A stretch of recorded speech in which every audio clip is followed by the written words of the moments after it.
Hey there folks, Tower Tech here. Today we're taking a look at some new RAM that I've picked up. It's the RGB range from Corsair in their Vengeance lineup. The reason I've picked this up is I'm getting very short on memory. I'm editing 4K workloads and I'm doing an awful lot of stuff in After Effects, which really does chomp through your RAM. And I thought, why not add a little bit more RGB to my main rig? You can never have enough RGB. This kit is a 3000 MHz 32 gig kit, and it has got pretty reasonable timings, not quite as tight as the 16 gig kit that I'm taking out, but still pretty good and fairly consistent with their Vengeance Dominator Platinum range, which is the top brand. This is kind of pitched as one below that. It's nicely packaged, the memory has got a nice metal heatsink attached to it, and it's relatively straightforward by way of installation. The real interesting bit of this memory is the Rgb Effects, so let's go and take a look at that. Okay, so this is the Link software from Corsair. Now you'd be familiar with this if you've got one of their AXI PSUs that allows you to monitor performance, voltages, stuff like that, connects into a USB header on your motherboard.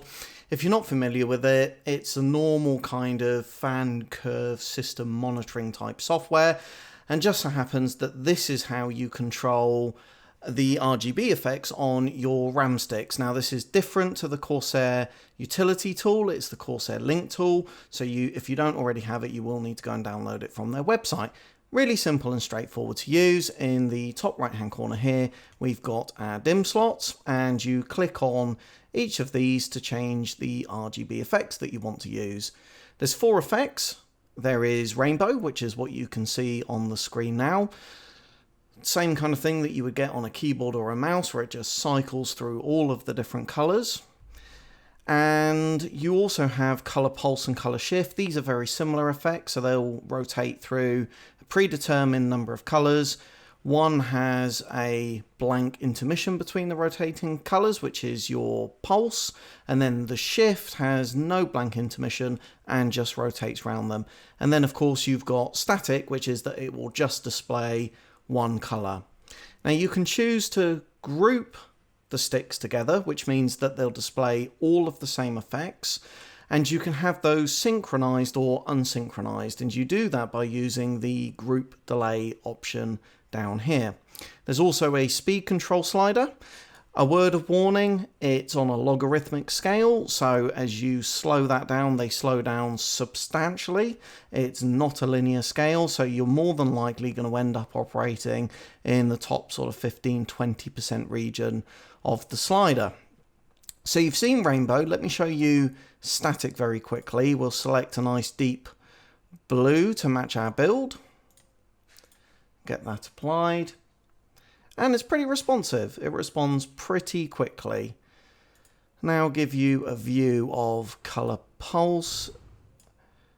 Again, we'll just arbitrarily choose some colors. You can choose a number of different colors, and you can choose the amount of different colors. It's going to cycle around anything between 1 and 7. We just so happen to have it set to 3.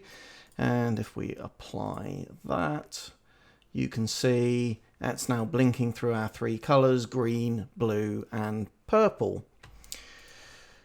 You can increase the speed.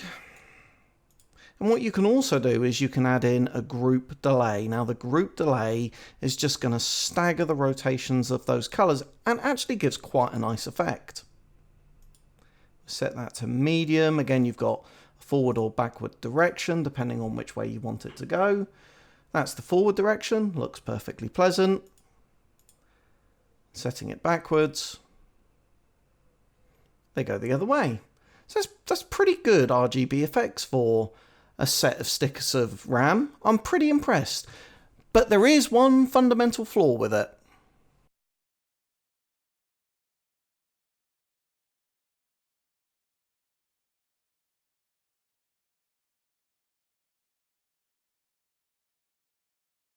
So here we go, folks. This is the problem. When you've rebooted the computer, it doesn't detect all 4 DIMMs. I've tried this numerous times and I've had the same result every single time. Sometimes it shows 2 and it's a different 2. Sometimes it shows 3. Very, very rarely does it show 4. You can correct this problem by uninstalling the software and reinstalling it. That's very pernickety and very fiddly, not something that you ideally want to do every time. Now, this is a consequence of the Link software being in beta for the X99 series motherboards. It's absolutely fine on the 100 and 200 series motherboards. Strange that it's already okay on the 200 platform rather than the 99 platform, which has been around for quite a substantially longer period of time, but hey-ho. And if you have a look, when you go in, even if you try and group and synchronize these, if you change this to a static color, and we set that to purple, no, we'll set that to blue, we apply that. Okay, interestingly, absolutely nothing has happened. That is actually a new one on me. Try ungrouping it. Why? Okay, now it's not working at all.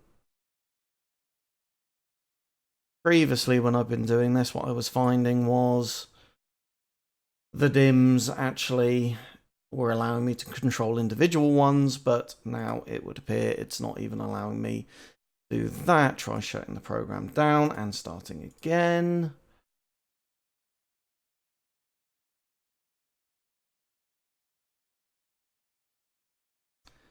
Grouped. Okay, apply. No, not having it at all. Let's try another reboot and try again. So a quick reboot seems to have got it working. Well, partially working. We've got 2 of the DIMMs. So you can see that we've now got control over this one. And we've also got control over one of the others.